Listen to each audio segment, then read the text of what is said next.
Welcome back, esteemed listeners, to yet another dark and intriguing chapter in our journey through the moors and mysteries surrounding the Baskerville estate.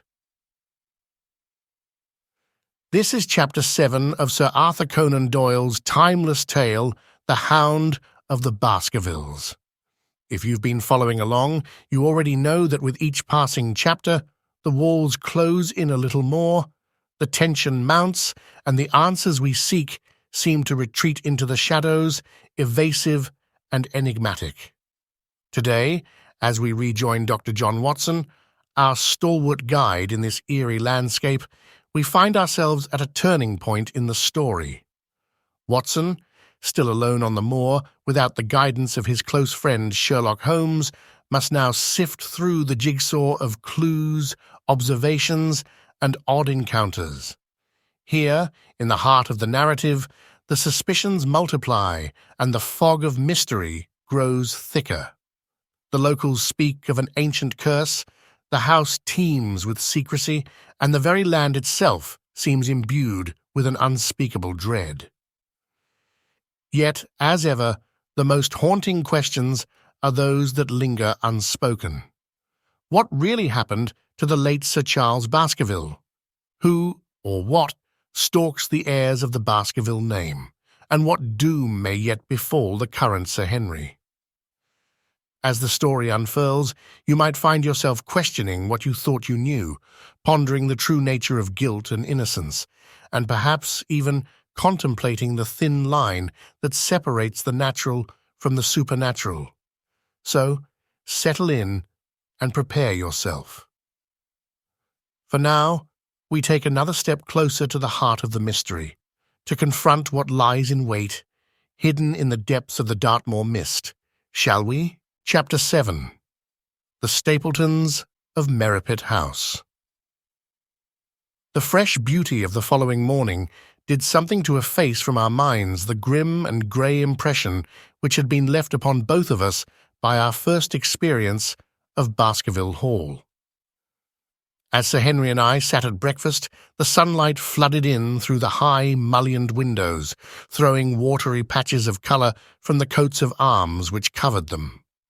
The dark panelling glowed like bronze in the golden rays, and it was hard to realize that this was indeed the chamber which had struck such a gloom into our souls upon the evening before. "I guess it is ourselves and not the house that we have to blame," said the baronet. "We were tired with our journey and chilled by our drive, so we took a grey view of the place. Now we are fresh and well, so it is all cheerful once more." "And yet it was not entirely a question of imagination," I answered. "Did you, for example, happen to hear someone, a woman I think, sobbing in the night?" "That is curious, for I did when I was half asleep fancy that I heard something of the sort. I waited quite a time, but there was no more of it, so I concluded that it was all a dream. I heard it distinctly, and I'm sure that it was really the sob of a woman. We must ask about this right away." He rang the bell and asked Barrymore whether he could account for our experience. It seemed to me that the pallid features of the butler turned a shade paler still as he listened to his master's question. "There are only 2 women in the house, Sir Henry," he answered. "One is the scullery maid, who sleeps in the other wing. The other is my wife, and I can answer for it that the sound could not have come from her." And yet he lied as he said it, for it chanced that after breakfast I met Mrs. Barrymore in the long corridor, with the sun full upon her face. She was a large, impassive, heavy-featured woman with a stern, set expression of mouth. But her telltale eyes were red, and glanced at me from between swollen lids. It was she, then, who wept in the night, and if she did so, her husband must know it. Yet he had taken the obvious risk of discovery in declaring that it was not so. Why had he done this, and why did she weep so bitterly? Already round this pale-faced, handsome, black-bearded man there was gathering an atmosphere of mystery and of gloom. It was he who had been the first to discover the body of Sir Charles, and we had only his word for all the circumstances which led up to the old man's death. Was it possible that it was Barrymore, after all, whom we had seen in the cab, in Regent Street? The beard might well have been the same. The cabman had described a somewhat shorter man, but such an impression might easily have been erroneous. How could I settle the point forever? Obviously, the first thing to do was to see the Grimpen postmaster and find whether the test telegram had really been placed in Barrymore's own hands. Be the answer what it might, I should at least have something to report to Sherlock Holmes. Sir Henry had numerous papers to examine after breakfast, so that the time was propitious for my excursion. It was a pleasant walk of 4 miles along the edge of the moor, leading me at last to a small grey hamlet, in which 2 larger buildings, which proved to be the inn and the house of Dr. Mortimer, stood high above the rest.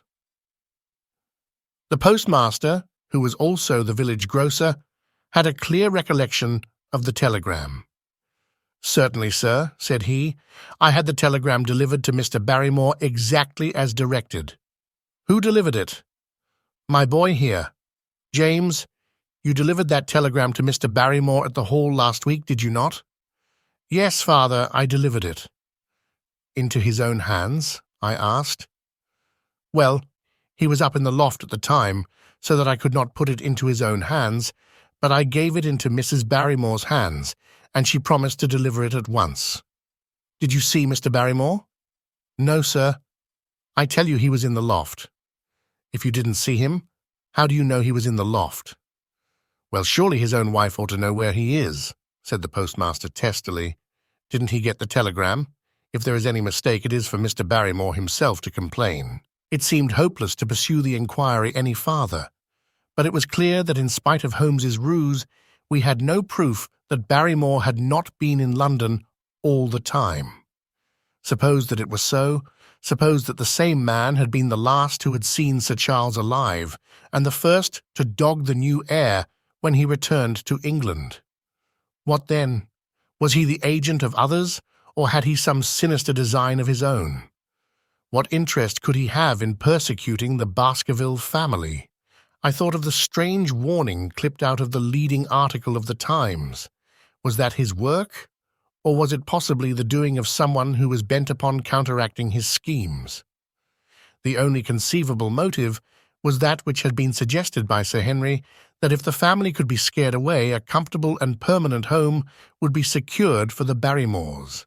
But surely such an explanation as that would be quite inadequate to account for the deep and subtle scheming which seemed to be weaving an invisible net round the young baronet. Holmes himself had said that no more complex case had come to him in all the long series of his sensational investigations. I prayed, as I walked back along the grey, lonely road, that my friend might soon be freed from his preoccupations and able to come down to take this heavy burden of responsibility from my shoulders. Suddenly, my thoughts were interrupted by the sound of running feet behind me and by a voice which called me by name. I turned, expecting to see Dr. Mortimer, but to my surprise it was a stranger who was pursuing me. He was a small, slim, clean-shaven, prim-faced man, flaxen-haired and lean-jawed, between 30 and 40 years of age, dressed in a grey suit and wearing a straw hat. A tin box for botanical specimens hung over his shoulder, and he carried a green butterfly net in one of his hands. "You will, I am sure, excuse my presumption, Dr. Watson," said he as he came panting up to where I stood. "Here on the moor we are homely folk, and do not wait for formal introductions. You may possibly have heard my name from our mutual friend, Mortimer. I am Stapleton of Merripit House." "Your net and box would have told me as much," said I, "for I knew that Mr. Stapleton was a naturalist. But how did you know me?" "I have been calling on Mortimer, and he pointed you out to me from the window of his surgery as you passed. As our road lay the same way, I thought that I would overtake you and introduce myself. I trust that Sir Henry is none the worse for his journey?" "He is very well, thank you." We were all rather afraid that after the sad death of Sir Charles, the new baronet might refuse to live here. It is asking much of a wealthy man to come down and bury himself in a place of this kind, but I need not tell you that it means a very great deal to the countryside. Sir Henry has, I suppose, no superstitious fears in the matter? I do not think that it is likely. Of course you know the legend of the fiend dog which haunts the family? I have heard it. It is extraordinary how credulous the peasants are about here. Any number of them are ready to swear that they have seen such a creature upon the moor. He spoke with a smile, but I seemed to read in his eyes that he took the matter more seriously. The story took a great hold upon the imagination of Sir Charles, and I have no doubt that it led to his tragic end. But how? His nerves were so worked up that the appearance of any dog might have had a fatal effect upon his diseased heart. I fancy that he really did see something of the kind upon that last night in the yew alley. I feared that some disaster might occur, for I was very fond of the old man, and I knew that his heart was weak. How did you know that? My friend Mortimer told me. You think, then, that some dog pursued Sir Charles, and that he died of fright in consequence? Have you any better explanation? I have not come to any conclusion. Has Mr. Sherlock Holmes? The words took away my breath for an instant, but a glance at the placid face and steadfast eyes of my companion showed that no surprise was intended. It is useless for us to pretend that we do not know you, Dr. Watson, said he. The records of your detective have reached us here, and you could not celebrate him without being known yourself. When Mortimer told me your name, he could not deny your identity. If you are here, then it follows that Mr. Sherlock Holmes is interesting himself in the matter, and I am naturally curious to know what view he may take. I'm afraid that I cannot answer that question. May I ask if he is going to honor us with a visit himself? He cannot leave town at present. He has other cases which engage his attention. What a pity! He might throw some light on that which is so dark to us. But as to your own researches, if there is any possible way in which I can be of service to you, I trust that you will command me. If I had any indication of the nature of your suspicions, or how you propose to investigate the case, I might perhaps even now give you some aid or advice. I assure you that I am simply here upon a visit to my friend Sir Henry, and that I need no help of any kind. Excellent, said Stapleton. You are perfectly right to be wary and discreet. I am justly reproved for what I feel was an unjustifiable intrusion, and I promise you that I will not mention the matter again. We had come to a point where a narrow, grassy path struck off from the road and wound away across the moor. A steep, boulder-sprinkled hill lay upon the right, which had, in bygone days, been cut into a granite quarry. The face which was turned towards us formed a dark cliff, with ferns and brambles growing in its niches. From over a distant rise there floated a grey plume of smoke. A moderate walk along this moor path brings us to Merripit House, said he. Perhaps you will spare an hour, that I may have the pleasure of introducing you to my sister. My first thought was that I should be by Sir Henry's side. But then I remembered the pile of papers and bills with which his study table was littered. It was certain that I could not help with those, and Holmes had expressly said that I should study the neighbours upon the moor. I accepted Stapleton's invitation, and we turned together down the path. It is a wonderful place, the moor, said he, looking round over the undulating downs, long green rollers with crests of jagged granite foaming up into fantastic surges.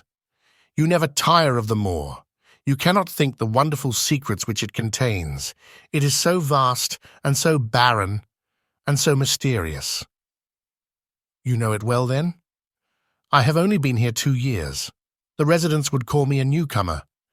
We came shortly after Sir Charles settled, but my tastes led me to explore every part of the country round, and I should think that there are few men who know it better than I do. Is it hard to know? Very hard. You see, for example, this great plain to the north here with the queer hills breaking out of it. Do you observe anything remarkable about that? It would be a rare place for a gallop. You would naturally think so, and the thought has cost several their lives before now. You notice those bright green spots scattered thickly over it. Yes, they seem more fertile than the rest. Stapleton laughed. That is the great Grimpen mire, said he. A false step yonder means death to man or beast. Only yesterday I saw one of the moor ponies wander into it. He never came out. I saw his head for quite a long time craning out of the bog hole, but it sucked him down at last. Even in dry seasons it is a danger to cross it, but after these autumn rains it is an awful place, and yet I can find my way to the very heart of it and return alive. By George, there is another of those miserable ponies. Something brown was rolling and tossing among the green sedges. Then a long, agonized, writhing neck shot upward, and a dreadful cry echoed over the moor. It turned me cold with horror, but my companion's nerves seemed to be stronger than mine. "It's gone," said he. "The mire has him. 2 in 2 days, and many more perhaps, for they get in the way of going there in the dry weather and never know the difference until the mire has them in its clutches. It's a bad place, the great Grimpen mire.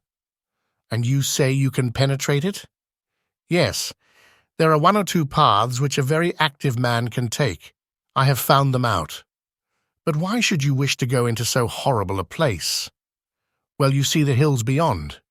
They are really islands cut off on all sides by the impassable mire, which has crawled round them in the course of years.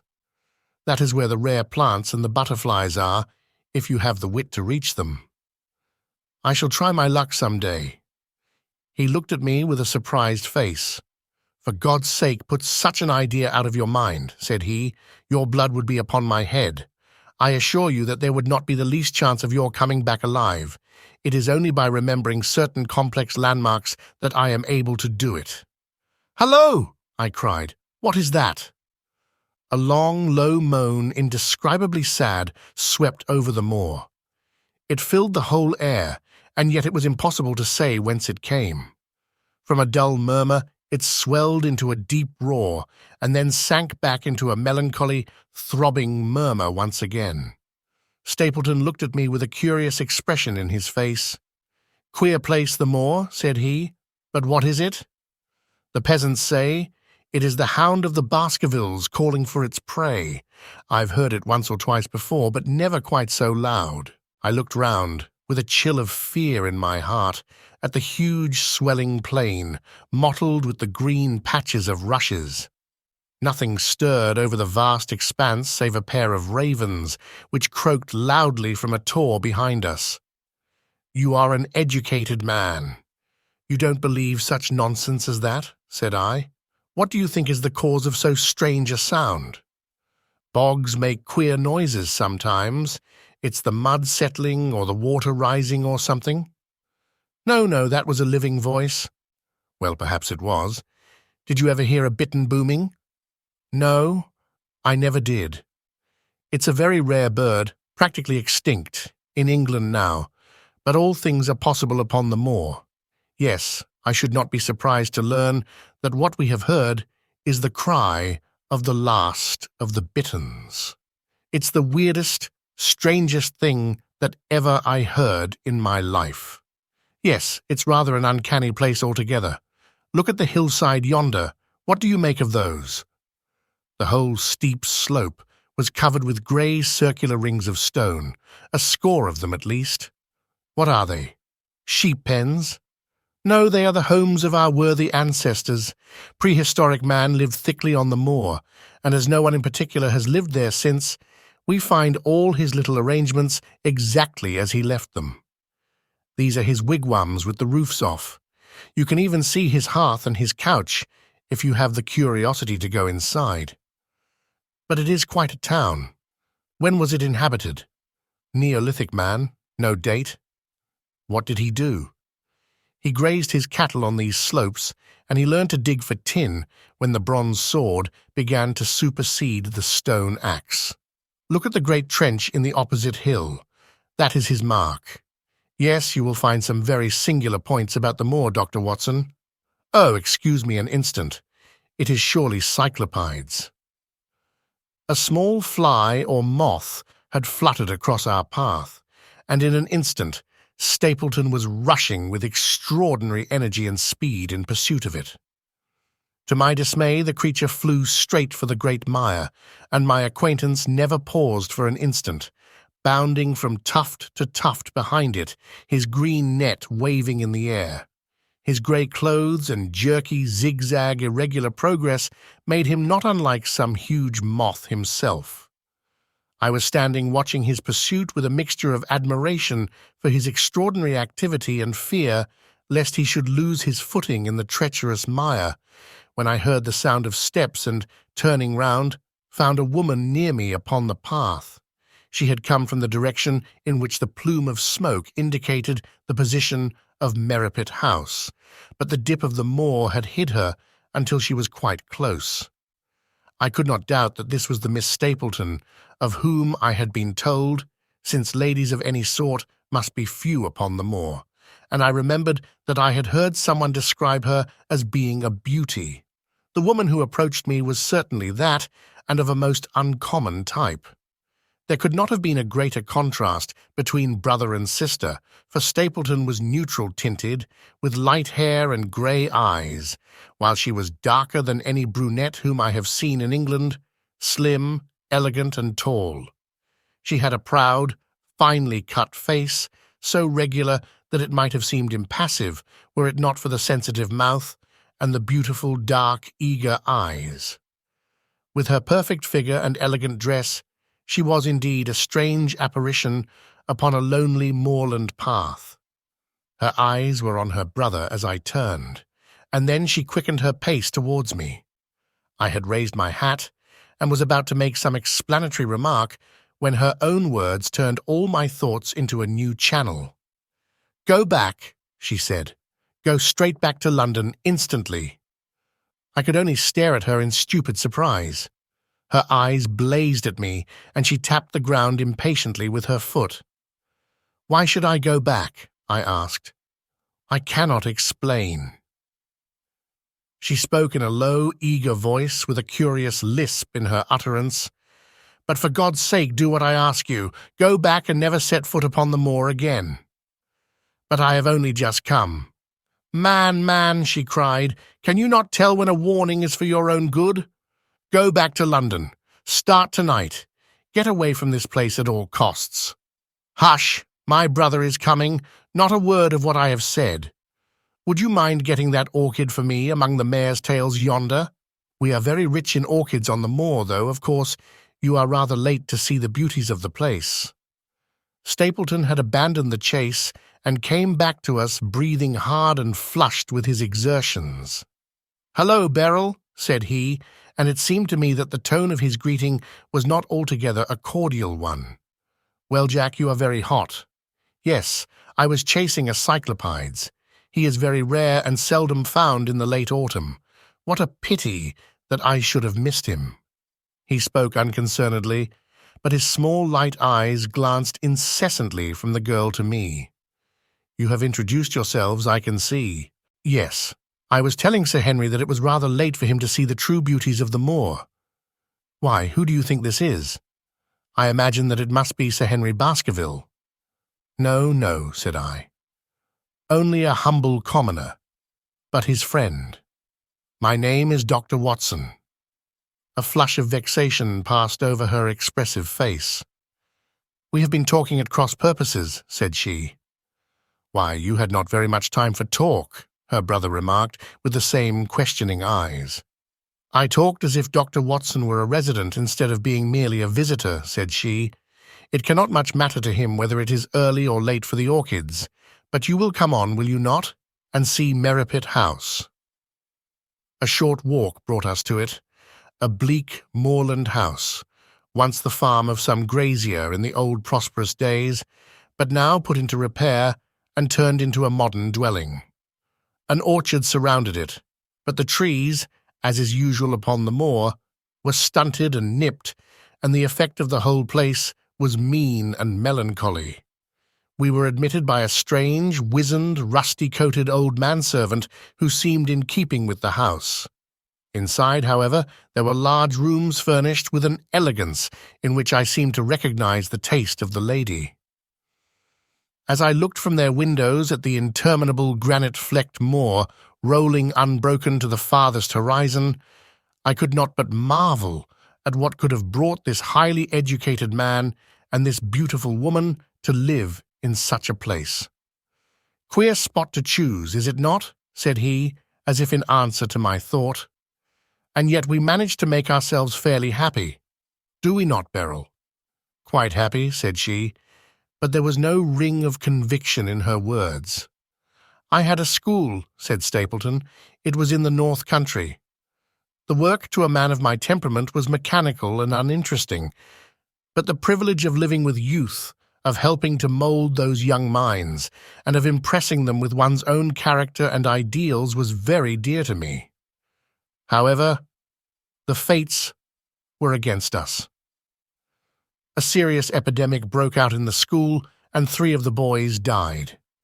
It never recovered from the blow, and much of my capital was irretrievably swallowed up. And yet, if it were not for the loss of the charming companionship of the boys, I could rejoice over my own misfortune, for with my strong tastes for botany and zoology, I find an unlimited field of work here, and my sister is as devoted to nature as I am. All this, Dr. Watson, has been brought upon your head by your expression as you surveyed the moor out of our window. It certainly did cross my mind that it might be a little dull, less for you, perhaps, than for your sister." No, I am never dull," said she quickly. "We have books, we have our studies, and we have interesting neighbours. Dr. Mortimer is a most learned man in his own line. Poor Sir Charles was also an admirable companion. We knew him well and miss him more than I can tell. Do you think that I should intrude if I were to call this afternoon and make the acquaintance of Sir Henry? I am sure that he would be delighted. Then perhaps you would mention that I propose to do so. We may, in our humble way, do something to make things more easy for him until he becomes accustomed to his new surroundings. Will you come upstairs, Dr. Watson, and inspect my collection of Lepidoptera? I think it is the most complete one in the southwest of England. By the time that you have looked through them, lunch will be almost ready." But I was eager to get back to my charge. The melancholy of the moor, the death of the unfortunate pony, the weird sound which had been associated with the grim legend of the Baskervilles, all these things tinged my thoughts with sadness. Then, on the top of these more or less vague impressions, there had come the definite and distinct warning of Miss Stapleton, delivered with such intense earnestness that I could not doubt that some grave and deep reason lay behind it. I resisted all pressure to stay for lunch, and I set off at once upon my return journey, taking the grass-grown path by which we had come. It seems, however, that there must have been some short cut for those who knew it, for before I had reached the road, I was astounded to see Miss Stapleton sitting upon a rock by the side of the track. Her face was beautifully flushed with her exertions, and she held her hand to her side. "I have run all the way in order to cut you off, Dr. Watson," said she. "I had not even time to put on my hat. I must not stop, or my brother may miss me. I wanted to say to you how sorry I am about the stupid mistake I made in thinking that you were Sir Henry. Please forget the words I said, which have no application whatever to you." "But I can't forget them, Miss Stapleton," said I. "I am Sir Henry's friend, and his welfare is a very close concern of mine. Tell me why it was that you were so eager that Sir Henry should return to London." "A woman's whim, Dr. Watson. When you know me better, you will understand that I cannot always give reasons for what I say or do." No, I remember the thrill in your voice. I remember the look in your eyes. Please, be frank with me, Miss Stapleton, for ever since I have been here, I have been conscious of shadows all round me. Life has become like that great Grimpen mire, with little green patches everywhere into which one may sink, and with no guide to point the track. Tell me then what it was that you meant, and I will promise to convey your warning to Sir Henry. An expression of irresolution passed for an instant over her face, but her eyes had hardened again when she answered me. "You make too much of it, Dr. Watson," said she. "My brother and I were very much shocked by the death of Sir Charles. We knew him very intimately, for his favourite walk was over the moor to our house. He was deeply impressed with the curse which hung over the family, and when this tragedy came, I naturally felt that there must be some grounds for the fears which he had expressed. I was distressed, therefore, when another member of the family came down to live here, and I felt that he should be warned of the danger which he will run. That was all which I intended to convey." "But what is the danger? You know the story of the Hound? I do not believe in such nonsense." "But I do. If you have any influence with Sir Henry, take him away from a place which has always been fatal to his family. The world is wide. Why should he wish to live at the place of danger?" "Because it is the place of danger. That is Sir Henry's nature.